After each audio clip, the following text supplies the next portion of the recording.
Thank you for staying with us. You're still watching The Breakfast on Plus TV Africa. Right now, it's time to discuss our second hot topic that says federal government registers 60,000 inmates in push for national identity coverage.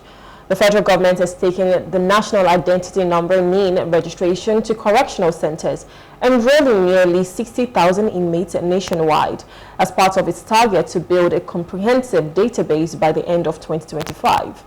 The National Identity Management Commission, NIMC, in collaboration with the Nigerian Correctional Service, confirmed that, well, a lot of inmates, most inmates have now been captured in the national database, and plans are underway to complete the remaining registrations within 7 months and extend the enrollment to every ward across Nigeria. NIMC's Director General Abisoye Koka Ojusote also revealed that over 120 million Nigerians have been registered so far. The Commission is deploying more biometric devices, increasing private sector partnerships, and cracking down illegal NIN sales to ensure full national coverage. Our guest this morning is a public affairs analyst, is Mohammed Abdulahi. Good morning. Thank you for joining us. Good morning, Nigerians. My pleasure. Always a pleasure to have you. So, registering inmates, over 60,000 inmates, how, important, how significant is this? Because I know that, this will probably help with having all of their accreditation when it comes to, court rulings, paroles, and whatnot. But how significant is it to ensure that they also cover the inmates, not just the Nigerians who are out here? I think it's a good development that every Nigerian who is eligible is covered.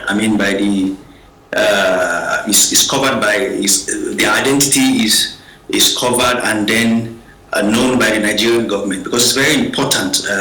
Like you already mentioned, for so many things, including planning, budgeting, and so on and so forth. Remember, these inmates are catered for. In terms of their feeding, in terms of their welfare, and so on and so forth. So we actually need these numbers to be very accurate. We need these numbers to be well known so that government will be able to plan holistically. And then remember also, many of these inmates are not expected to be inmates forever. You understand? Perhaps after their rulings, after they are spending their time behind bars, they are expected to be out, perhaps reforms and so on and so forth, to join the society. So it's very important that every Nigerian, whether living freely, enjoying the freedom of being a free person, or within the correctional facilities, and wherever is captured, whether in Nigeria, even abroad, is captured, so that government should be able to understand the accurate numbers of people we have, where and when, how and where, so that to make proper planning, and then be able to just tap a button to understand perhaps who commits a crime here or there, and then where is it important, make it simple for government to be able to access, and even people to be able to access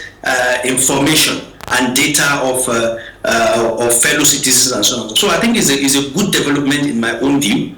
My own opinion is a good development that government is trying to capture everyone's data, to make it simple for budgeting and planning. So is this definitely for data control, which obviously has been seen here, but would you say that is also a step for the criminal justice reform? Because that's something that we've been speaking about a lot lately.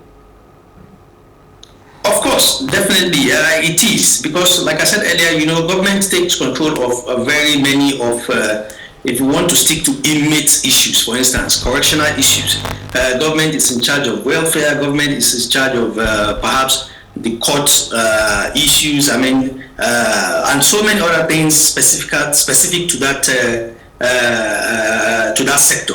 So it is important that even with the data, it's the files that we are carrying around, perhaps even our court might be limited, because it's very easy for you to say, okay, for instance, I don't know how. For instance, it was in the news like 3 or 4 days ago, if I'm not mistaken, that an inmate was in Ikoyi trying to process a national passport and so on and so forth. How did they get to understand that this person is an inmate? Because the inmate was even already out. You understand? of the prison walls. And then how did they get to understand? So if there is no data, for instance, if there is no data that is digital, that is easy to access, if it's the paper thing that we are still carrying around, I think it might be so difficult for us to, for those officers to have been able to swiftly understand or get that this person is an inmate. But I want to believe that this data is being captured somewhere, and it is easy since it's digitized. By the press of 1-2 buttons, they were able to understand that, oh, this person is supposed to be serving a jail term. So why is he or she trying to be here? Why is he or she here trying to get international pass? So I think it makes things a lot easier. You understand, even for the judges and so on and so forth, to be able to access information about rulings and so on and so forth. I think it's a good development in my own view. I'm just asking myself in my head what the government has used the data of some of us outside to do right now, because it seems as if they only use it at their convenience, and they tell us figures that we don't even know. We don't know who is who in this country. And I'm also asking myself the question, when these inmates are being registered, will they be registered as Nigerians, or they'll be registered as prisoners, Nigerian prisoners? Because you need to be first a citizen before you can become anything else. So how are they going to register them, as convicts or not? And knowing full well that a lot of these people who are in detention, some of them have stayed up to 10 years without even trial. They are awaiting trial. So what nomenclature are they going to give these people if they register them in prison? That's a very difficult question, a very challenging one. But I think what I will believe is happening is that yes, very many of the inmates are waiting trial, like correctly mentioned. But the fact that what is factual is that they are behind bars. You understand? So I want to believe the government know what it's doing. You understand? To say, okay, perhaps there are also room in those registration to say awaiting trial. I don't want to believe so anyway. I don't want to believe so that the government understands what it's doing. The registration will have all the necessary information that is important.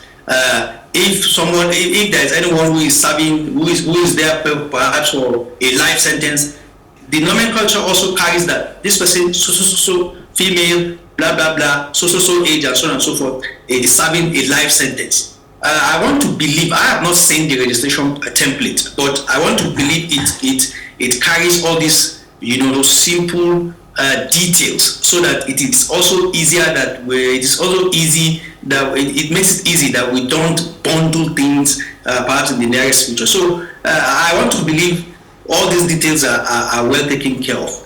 Because like they say in the book Chike and the River, to go as have no heart, not to return. If you go and register these people and you give them that nomenclature, awaiting trial or convicted, and then we find out later that they were wrongly convicted, to change that passport or that identification to something else in Nigeria will be a Herculean task. So I do hope that they will dot all the T's, dot all the I's and cross all the T's, and make sure that nobody's roped into a kind of data that they do not deserve. That's my only fear. Yeah. Because but even another question that I have is, a lot of times they tell you need to register for this, you need to register for that. Fine, it's, national identity, and everybody needs it in Nigeria. But, how can the government start to ensure that it's not just for banking access, or having to renew your passport, or maybe I think if you have to register for a SIM card now, you need that as well. What are the tangible benefits that we can see with this, this data collection? Especially knowing that almost every agency wants their own. You still carry it there, and they'll still ask you for something else. Yeah. This has been a recurring, challenge in our country for so long. But according to the government, and I just want to believe this time around we are on the right track. According to government, the national identity card will take care of a whole lot of these challenges, and I want to believe so, because if we have a database that captures every Nigerian, the details of every Nigerian, it means it becomes very, very easy. We have just one single data, just like the national identity card is trying to, the NIMS is trying to do, it makes it easy for us to register for so many other things without our, details being asked for again repeatedly, like we always do there. You understand? You want to go into the bank, you have to fill a form. You want to do your driver's license, you have to fill a form. Even the passport, fill a form. I think if we are able to get this national identity card thing very well, we are able to get it right, it will solve a whole lot of problem. You understand? And I think it's something that NIMS must understand, that it's not just capturing people via registration only. Even we must extend it to the point of birth, and that's where the challenge starts from. The point of birth, the point of death. Are we registering? Are people compelled to register? You understand? It's very important, because by the time you register people and then there are new births and nobody is taking care of that, we fall into the same problem perhaps another 5 years. And again, the same thing when it happens that people fall to death and there's no accountable data for that. So I think if we do this rightly and very well, meticulously, the national identity card will solve a lot of identity crisis in Nigeria. So who will superintend over the other between the NPC and the NIN, the National Identity Management Agency? Because we had this, we've been having this from the time of Obasanjo. He had a very robust program where almost everybody in Nigeria was captured. And I'm saying almost everybody in Nigeria was captured because this gave rise to people going into the most remote villages and doing the registration of people to have national identity card. Subsequent governments came and something as lofty as that was thrown away, and we went into registering again and again and again. Now NPC, the National Population Commission, has not had census for a long time, and they are responsible for counting people and also responsible for knowing who is born and who is dead. Now NIN is doing their own thing. So are they going to reconcile these two agencies, or which of them will superintend over the other? Which one is under the other that will answer to? I don't know how this data will come into synergy to help us get what we are talking about right now, that you don't need to be asked anywhere you go for your identification. This is another very tough question. In my own understanding, I know the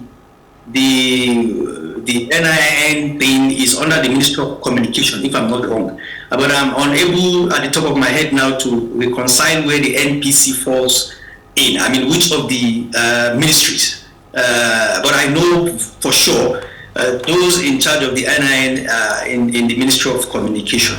It's a very, very good question. Now, this is what we talk about in terms of a lot of responsibilities of agencies interloping. In Nigeria, you find one agency doing something, another agency is doing very similar. You understand? Perhaps the NIN should have been properly, a parastatal or a body, in part of the NPC. I don't see anything wrong with that. You understand? Because like correctly mentioned, what the NIMC is doing is quite very similar, because it is gathering data, ensuring that Nigerians have identity and so on and so forth. What exactly is the NPC doing as well? So it's a very tough question. I don't think I have the answers.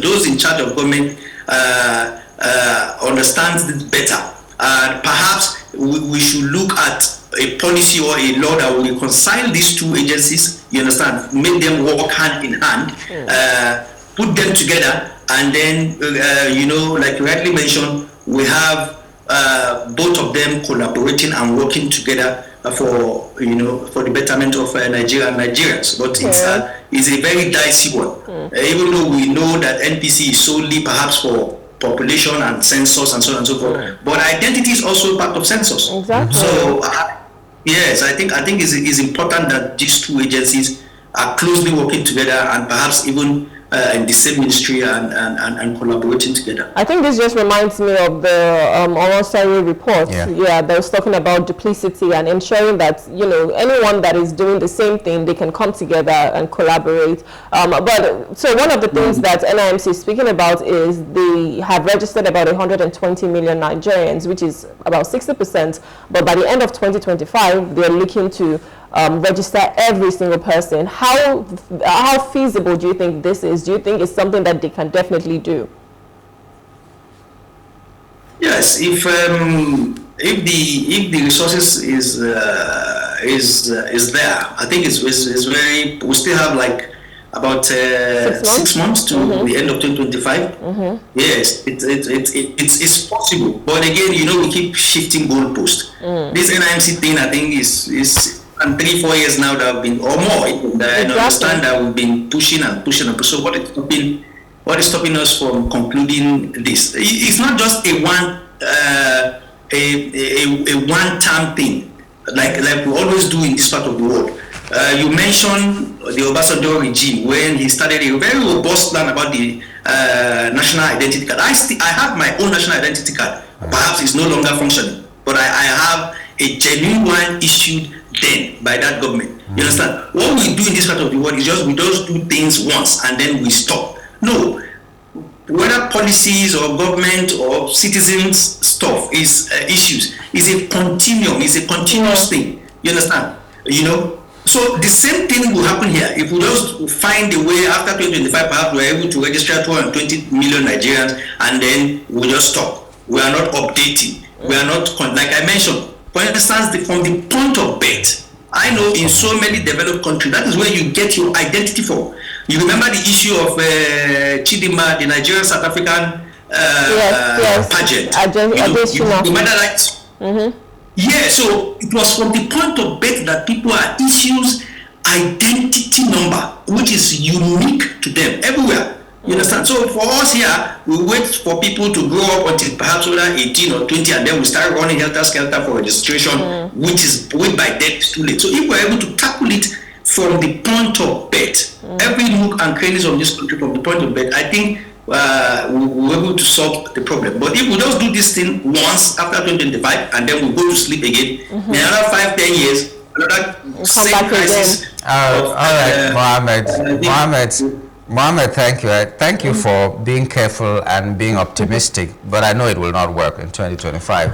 I'm saying this because I was part of those people who were registering, and I was in one particular village for up to a week. I couldn't finish, and then they gave us some more time to register more people. One village. Now, I always use my village as a point. To move from my village to my local government headquarters is about 5,000 naira. That is a very far distance. No matter how bad the roads are, to travel for 5,000 is a far distance. How many people will leave from that village to go and register? I was just thinking of infrastructural gaps. So people who are in the Obasanjo era found it that difficult, even when they went to every village, unless they have the kind of continuity you're talking about, and then they move from village to village from time to time, they will never succeed. And there is no, so far, there is no mention of that kind of logistic support that they will give to the staff and whatever. They don't have the manpower, they don't have the resources. It will not work for 2020. I'm obviously pessimistic about this as well, that by the end of 2025, we'll see that everybody's registered. I'm sure they will keep pushing the date over and over again, but let's just hope and pray. Let's just see what happens here. But I think one thing to take out from this is the fact that for every person that is being given birth to, you start to do that there, and it's that continuity in government that would actually help us. But this is how much we can take on this right now. We want to say thank you so much for coming, Mohammed. It's a pleasure having you this morning. Thank you for your time. Good morning, Nigerians. Good morning. Have a wonderful day. All right, so we're speaking with Mohammed Abdulahi. He's a public affairs analyst, and we've just been speaking on the fact that the federal government is registering over 60,000 inmates for their national identity number. This is where we have to wrap it up on the show today. Thank you so much for having the breakfast with us. My name is Rume, Paulson. And I am Nyangul, Agaji. Have a wonderful day. Good morning.